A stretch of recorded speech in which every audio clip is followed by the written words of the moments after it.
Hi, I'm Konstantin from the Singapore MIT Game Lab, and today I would like to talk to you about investigating transformative learning in playographies. I'm not here, as you can see, I'm not hiding under the desk. I'm actually at MIT right now because we start our summer project with the students from Singapore. So I will be virtual here with you today. So as I already mentioned, I'm Konstantin. I work at the MIT Game Lab. Soon it will be called MIT Game Lab. Watch out for that. And my background is in educational studies and sociology. I'm mainly interested in my research how players develop meaningful and transformative experiences, and I believe that this is a very pivotal question for educational game studies now and in the future. So the big question is, how do video games transform the way players think about themselves, others, and the world? This is what leads my research, and beyond that, the bigger question for me is, how can we even research that? What methods do we have to even tap into that? And if you consider the conversation about educational games, this is really important. So, what does transformative learning even mean? The concept is based on theories from Methode, Taylor, Keegan in the German area, more Husserl book, by Darwin, also my work.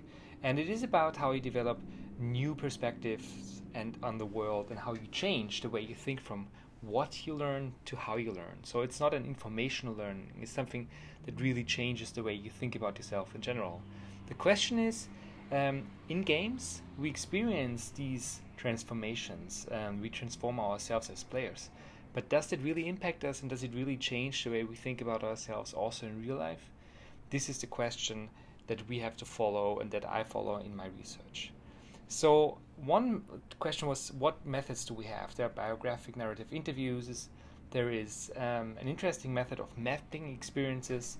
And what I'm going to explain to you today is a method that I developed and that I'm using for my research, where I combine drawing, lifelines, with talking about experiences. And that's something I call playographies, and you can already see one. So playography is a tool that I use to understand how video games impact players deeply and meaningful, and how to visualize it and how to use it in qualitative research. So let me give you an idea how the whole thing works. A playography starts in the first step that you ask the interviewee to draw a timeline and to include video games that he or she finds most meaningful, and without really explaining what meaningful means.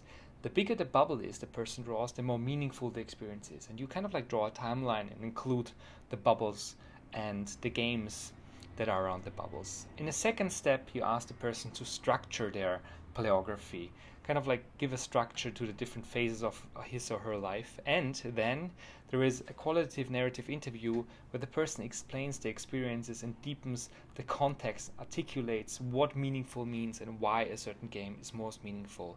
I'm also interested in the most meaningful. So one example from Sarah's student, she's 25.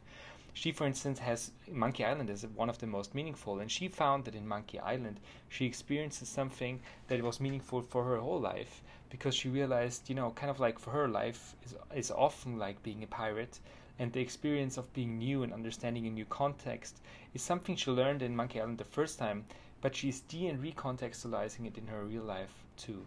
So what we find, for instance, find in this interview is that people have transformative experiences if they're able to and recontextualize it. There is a takeaway, but the pre-experiences, the biography, the social context, and the connection to the game is really impacting it. So, for instance, Siegfried, a game designer, is also talking about different experiences that he had, and it's interesting how colorful and different these experiences are, and when players talk about and how useful it is to suddenly see what games mean to them, why, and to understand the context of that experience. So, for instance, in Siegfried's case, he talks about that he was a pretty lonely kid, but once the Nintendo got a socializing agent for him in school, that changed everything. But by changing school, suddenly video games changed from being something he shares with friends to an isolating agent. And then he also talks about video games when he suddenly changes to PC. So, for instance, he talks about, he calls it Ultima fucking 7, also called Ultima 7.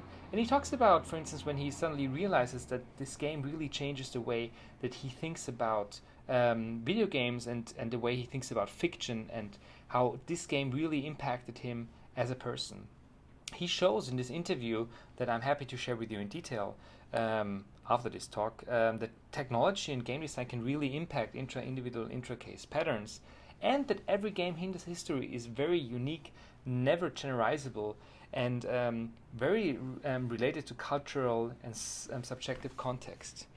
What this method shows me is that games can be used as tools to tackle issues in real life if the player is able to transfer the experiences, and it really depends on contextual and subjective circumstances. Then a certain experience is really changing the way we see ourselves, others, and the world.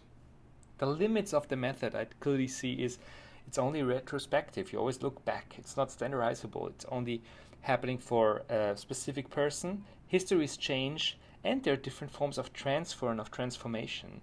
Beyond that, we're talking of experiences that are explicit to the player. So question is how we can have implicit experiences. But it is a very useful tool as a door opener. It's really fun to do the exercise, and you get a really clear sense of the subjective viewpoints, and you unpack context, and it's very adoptable and spreadable. And it is something I'm working on, I'm using with different colleagues around the States and Europe, and also with students. So in future, one thing that I'm interested in is thinking about new ways of drawing playographies. So for instance, different timelines, also using online tools to do that, using it in classes. It's what I'm doing mainly, and find it very useful for self-reflection of the students, but also using it to understand how contextualized it is. And in the moment, I'm also using it to understand sport video games. So kind of like combining different media forms. If you're interested in this, and I hope so, contact me on the K_MIT_GUT at MIT Edu, and I'm very much looking forward to hear your feedback. I know this was fast, but I think it is a useful tool, and I'm happy to give you papers furthermore. Goodbye.